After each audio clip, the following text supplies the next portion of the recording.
Hello, book friends. Christy here from Vintage Books in Vancouver, Washington, with tonight's book report.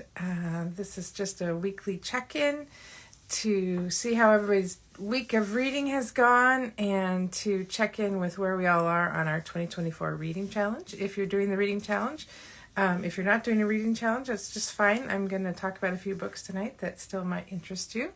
So I thought tonight I would talk about category number 1 in our book challenge, our reading challenge, which is a classic.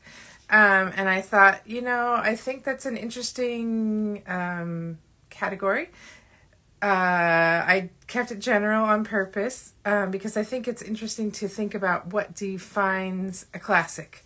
I think when we think about the classics, we often think about Shakespeare or Dante or any number of other people that were included in our high school or university Norton anthologies. If anybody took a literature class, you probably have one of those banging around your house somewhere.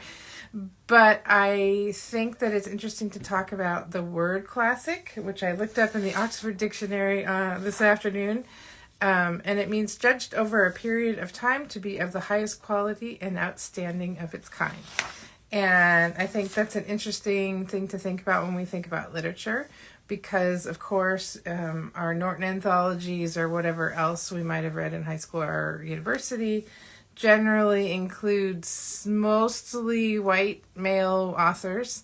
I think that that's changing, but in the past, that's been pretty much predominantly what was in there. And the idea of a classic. How old does it have to be? What genre does it have to be? Can it be, 25 years old, like Arunati Roy's The God of Small Things? Can it be something that's 10 years old, like Crazy Rich Asians? Can it be a kid's book from the middle of the 1900s? Probably one that you have all maybe read. Does it have to be fiction? Could it be a book like Anne Lamont's Bird by Bird? Does it have to be a book that you read all the way through? Could it be like a cookbook? And I think the really important thing for us for this reading challenge was to keep it open-ended, because you get to define what a classic is and pick what you want to fill that category. And I think it opens up the door to thinking about, how do I perceive a classic? What do I want to read to fill this category? And obviously you don't have to justify that to anybody but yourself. So I just thought it was an interesting thing to think about. All the books that I showed are actually used books that are available in the store, if you saw anything that looked fun. We've got... we're working on some displays in the store for Black History Month, which starts on in a couple days. And we got 2 absolutely amazing books in today from in the new book department that honestly I was seriously thinking about taking home myself, but I did not. 2 of them. One is Be a Revolution. Oops, sorry. By Ejoma Olu. I'm not exactly sure how to pronounce that. But it looks at how everyday people are fighting oppression. And so it looks at the problem of racism, but it also really looks at different things people are doing to address it systemically in all kinds of areas: education, media, housing, labor, health. And so I thought it was really interesting because I think that it really addresses our need to be able to do something. We see so many things in the news that are really heartbreaking and distressing, but we don't always see how to be involved in the solution. So that's why this book really caught my eye today. I thought it was really timely given the timing, but I just thought it also looked like a fantastic resource. So that's out today. Another book that came out today that I thought was relevant is called This Is a Honey. It's an poetry anthology edited by Kwame Alexander. Just looking at this breadth of contemporary Black poets and all the issues that they address with their poetry. And I thought that was really interesting, just to see that particular group being selected to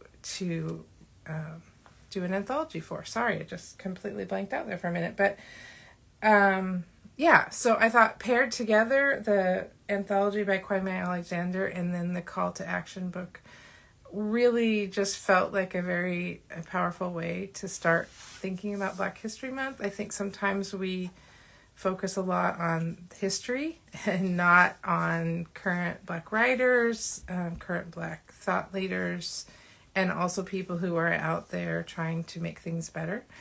And so I thought those would be good ones to start with if you're looking for something to kind of kick off your observance and thinking about Black history. The other thing that is relevant to that actually is my Vintage Books Live guest tonight is Sarah L. Sanderson. She has written a book called The Place We Make. It deals with a episode in Oregon history where a Black man was put on trial for being Black and expelled from his town. It's the only time in history where someone was put on trial like literally for who they are. You know, we know that happens a lot sort of indirectly, but this was a direct challenge to that. So she discovered that she had a family connection to that trial. And so she ended up doing research and writing a book about that whole situation. And so I'm really looking forward to talking to her tonight, just hearing more about this story. And you're welcome to join us. Just go to our YouTube page. The link is in our Instagram bio at 7 o'clock. And you can watch the stream of my interview with her, or you can watch it later if you aren't able to join us tonight.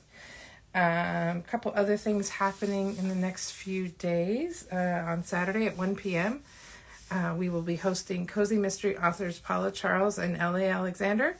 We're super excited about that. Paula, we just talked to last week on Vintage Books Live, so you could catch the replay of that if you wanted to. Ellie is a fan favorite at Vintage Books for a long time. She is a former Vancouver person. And now lives in California, so we kind of consider her ours, even though she doesn't live up here anymore.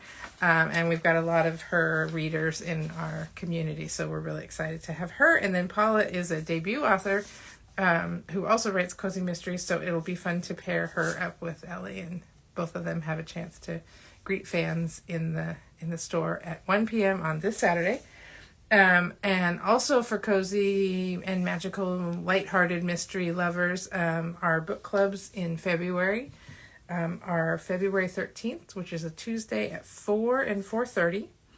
The Cozy Mystery Book Club is reading Death by Dumpling by Vivian Chen. And the Magical Mystery Book Club is reading To Catch a Witch by Heather Blake. So you've got a couple weeks still to read those. We've got those available in the store. And then I was going to let you know on my reading, I finished a couple of YA books that are coming out in the next few months. There is a YA book called This Day Changes Everything by Edward Underhill. It comes out in February. I really enjoyed it. It's a light queer romance set in New York City during the Macy's Thanksgiving parade. And then there is another book coming out in June called There's a Door in the Darkness, by Kristen Cashore. It's kind of magical realism, again, dealing with sort of race upheaval around the time of the 2016 election, the presidential election, and then the pandemic in 2020, and all the impacts that had on people. And just really, really powerful, wonderful book. Highly recommend it. So a couple to keep an eye out for. And the other thing that I was just going to leave you with is a question for you. If you could put a comment in the comment section. I'm curious what you consider a classic. What makes a book a classic as far as you're concerned? I'd love to know what you think. And you can put the answers in the comments. Thank you so much and have a wonderful night.